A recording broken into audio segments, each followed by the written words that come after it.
أعوذ بالله من الشيطان الرجيم بسم الله الرحمن الرحيم رب اشرح لي صدري ويسر لي أمري واحلل عقدة من لساني يفقهوا قولي ربي زدني علما وارزقني فهما அஸ்ஸலாமு அலைக்கும் வரஹ்மத்துல்லாஹி வபரகாத்துஹு. நான் மின்ஹாஜுல் குர்ஆன் ஹிஃபுல் மதரசாவில் 3ஆம் பிரிவில் கற்கும் மாணவன் யூனுஸ் ஃபைசல். நான் இன்று உங்கள் முன்னிலையில் எம் கண்மணி நாயகம் ஸல்லல்லாஹு அலைஹி வஸல்லம் அவர்கள் சிறார்களுக்கு காட்டிய அன்பும் முன்மாதிரியும் என்ற தலைப்பில் சில வழிமுறைகளை ஞாபகமூட்ட முன்வந்துள்ளேன். அல்ஹம்துலில்லாஹ். எம் கண்மணி நாயகம் ஸல்லல்லாஹு அலைஹி வஸல்லம் அவர்கள் எம் போன்ற சிறார்களை கண்டால் சலாம் சொல்லி அவர்களின் அன்பை வெளிப்படுத்துவார்கள். சிறுவர்கள் ஏதும் தவறு செய்துவிட்டால் அதனை கனிவாகவும் இரக்கமாகவும் சுட்டிக்காட்டி பொறுமையாகவும் நீதமாகவும் நடப்பார்கள். எப்போதும் கடுமையாக திட்டவே மாட்டார்கள். அவர்கள் தொழுது கொண்டிருக்கும் போது பேரர்கள் தோள் மேல் ஏறி அமர்ந்து கொள்வார்கள். அப்போதும் ஒரு நாள் கூட எம் கண்மணி நாயகம் ஸல்லல்லாஹு அலைஹி வஸல்லம் அவர்கள்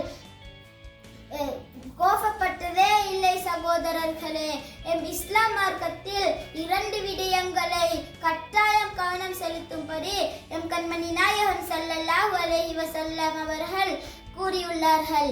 ஒன்று, எம்மில் வயது குறைந்த சிறுவர்கள், மற்றவர் வயது மூத்தவர்கள். லைஸ மின்னா மன் லம் யர்ஹம் ஸஹீரனா. சிறுவர்களுக்கு அன்பு காட்டாதவர்களும் அவர்களுடன் அன்பாக நடந்து கொள்ளாதவர்களும் எம்மை சார்ந்தவர் அல்ல என அல்லாஹ்வின் தூதர் கண்மணி நாயகம் ஸல்லல்லாஹு அலைஹி வஸல்லம் அவர்கள் கூறியுள்ளார்கள். அன்பார்ந்த உள்ளங்களே, நாம் இன்று சமூகத்தில் பல்வேறுபட்ட இனத்தவர்களுடனும் பல உறவுகளுடனும் சமூகமாக வாழக்கூடிய சந்தர்ப்பத்தை அல்லாஹ் எமக்கு ஏற்படுத்தியுள்ளான். அல்ஹம்துலில்லாஹ். எனவே நாம் அல்லாஹ்வுடைய கடமைகளை மட்டும் செய்வதன் மூலம் உண்மையான முஸ்லிமாகவோ முஃமினாகவோ முடியாது. மாறாக சமூகத்தில் எம்மோடு பழகக்கூடிய மனிதர்களுக்குரிய உரிமைகளையும் கடமைகளையும் செய்வதன் மூலம்தான் உண்மையான முஸ்லிமாக முடியும் என்பது இஸ்லாத்தின் போதனையாக இருந்து கொண்டிருக்கிறது. அன்புள்ளங்களே, நகர்ந்து கொண்டிருக்கின்ற இன்றைய காலகட்டத்தில் மனிதர்கள் எம் போன்ற சிறார்களுக்கு வெறுமனே ஒரு நாளை முன்வைத்து சிறுவர் தினம், பிறந்த தினம், முதியோர் தினம் என்ற பெயரில் அவர்களை கௌரவப்படுத்தி கொண்டிருப்பதை நாம் பார்க்கிறோம்.